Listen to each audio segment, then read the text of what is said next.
Hi Capricorn, this is Jov. Welcome po sa ating channel. By the way, Capricorn, this is your second half of the month of September from September 16 to 30, 2025. Gamitin ang reading na ito bilang gabayan lamang kung naka-resonate kayo, comment down. Tandaan, ito ay general reading po. Kunin nyo lang po kung ano ang naka-resonate sa iyo. This is for you, Capricorn.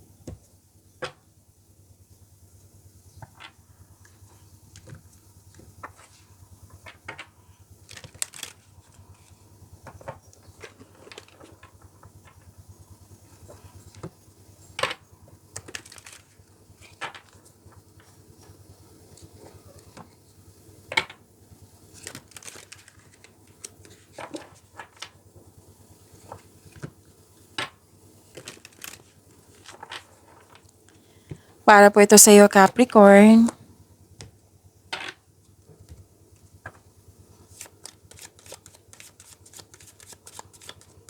Maraming salamat po sa inyong patuloy na suporta sa mga nag-donate, sa mga hindi nag-skip ng ads. Maraming salamat po.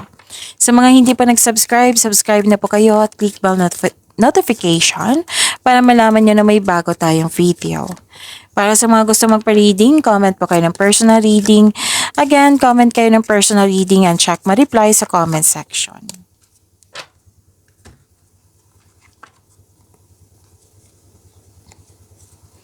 May dumating na opportunities, dalawang card po nagsabi dito na bibigyan mo ito ng agarang action or reaction. Bibigyan mo ito ng best decision or best choice.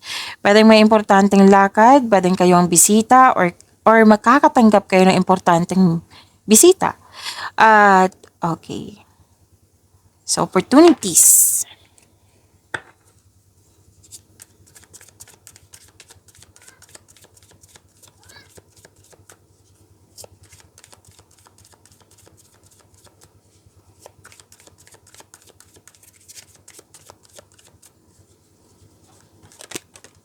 Okay, so this is your energy.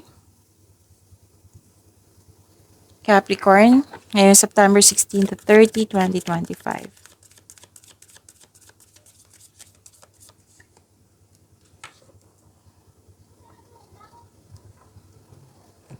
Kung may napansin kayo na repeating message, yan po yung pinupush ng card sa inyo. Like for example, nanood kayo sa isang video reading, oo, at pwedeng sa monthly ka by tarot reading nyo, weekly ka by tarot reading nyo, daily ka by tarot reading. At didatan sa inyong second half of the month of September. At may napansin kayo na repeating message. Yan po yung pinupush ng cards nyo na kailangan yung bigyan ng atensyon, solusyon at aksyon kung maaari po. So, na yung energy ni Capricorn.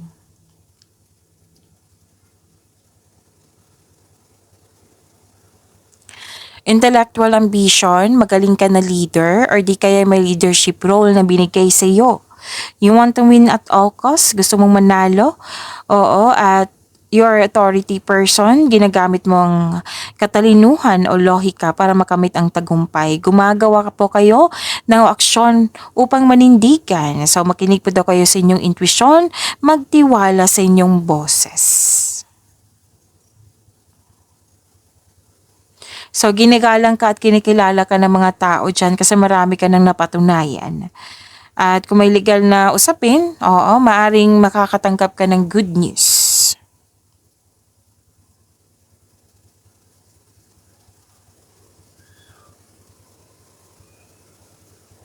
So, this is celebration and togetherness. May pagdiriwang na may ukos sa iyo. So, spend time and celebrate by people who uplift and inspires you. So, this is celebration card. So, it's time to have fun and focus on spending time with your friends and family. This is also means a stress reliever. Maaari din na magkakaroon ng collaboration, nagtutulungan, or di kaya outing ito.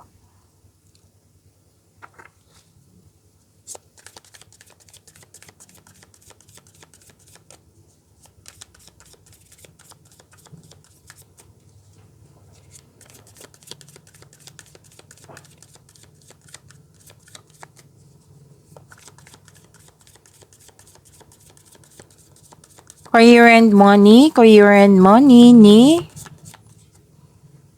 Capricorn. Ngayon September 16 to 30, 2025.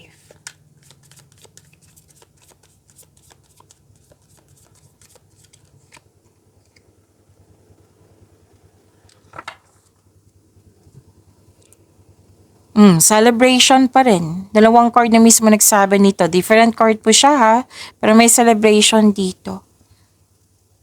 Okay. Sa career and money niyo po, may celebration, special event, may ganap na celebration, pwedeng nabuo or nakumpleto na yung proyekto mo, or any kind of celebration. Pwedeng maaari din makatanggap kayo ng manor pension or recognition po. So, ang ilan sa inyo gustong magbakasyon. And sabi ng card, celebrate yourself. Okay? Kasi magbibigay ito ng positive energy sa iyo.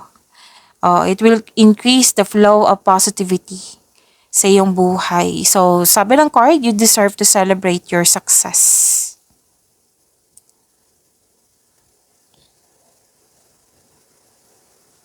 Okay, so may challenges or struggle. Pero, okay, this is only temporary. Basta wag lang kayong sumuko. Nakaramdam ka ng pagod, handa ka ng sumuko. Pero malapit ka naman tapos dito, oh. Oo.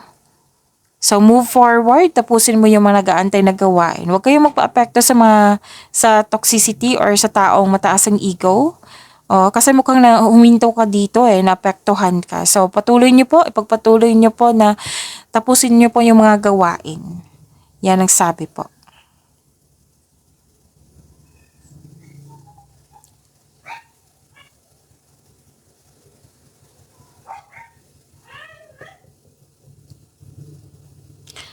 Okay, may signing of contract or pwede din walang signing of contract kundi may deal, usapan, commitment, agreement, promises. Oo. Gamitin niyo po yung inherent skills niyo to create opportunity. Kung may balak kang mag-start ng negosyo, may go signal dito. Oo. May negotiation din dito. Oh. May nakita kong negotiation na magkakaroon siya ng successful agreement.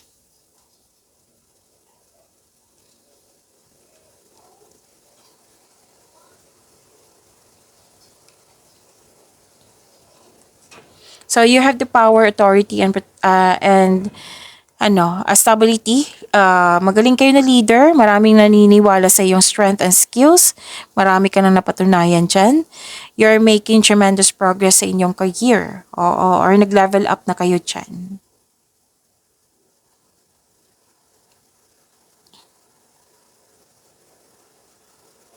So may plano kayo ng family mo na magbuo ng negosyo? Or di kaya full support yung family mo sa iyong yung mga layunin sa buhay sa inyong career and money. Pwede din na may alok yung business partnerships, may alok sa iyo na business partnership sa iyo sa matalik mong kaibigan. Maaari din na bibili kayo ng property po. At nakikita ko rin dito, naghihingi ka ng payo sa taong nirerespeto mo na mas matanda pa sa iyo or wiser sa iyo. Maaaring makatanggap ka ng mana, pension, retirement o masaganang ani ng buhay. So this is wealth, family, inheritance, completion of cycle pa rin.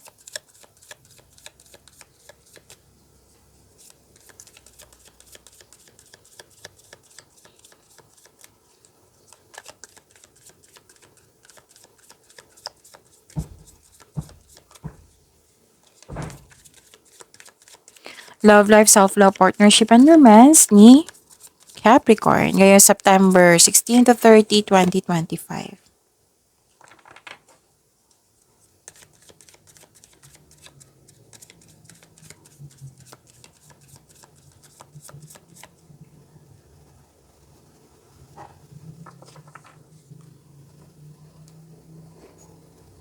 So love life, self-love, partnership, and romance.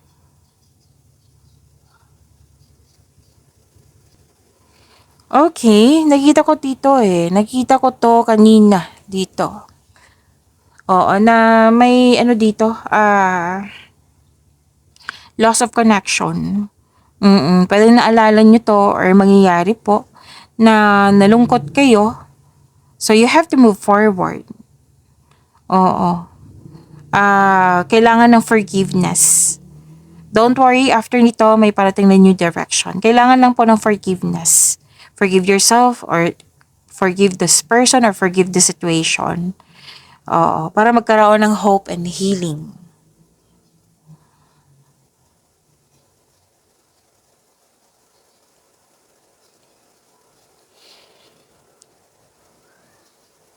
So, okay, may event invitation, may mag-ask ng date, may mag-travel. Yan. Yes, may mag-travel po. Darating na yung inaantay mong mensahe. So, may parating na blessings po na magbibigay saya sa'yo. Pag-imanin niyo po yung blessings na binigay sa iyo, Capricorn, see you tomorrow. Maraming salamat po.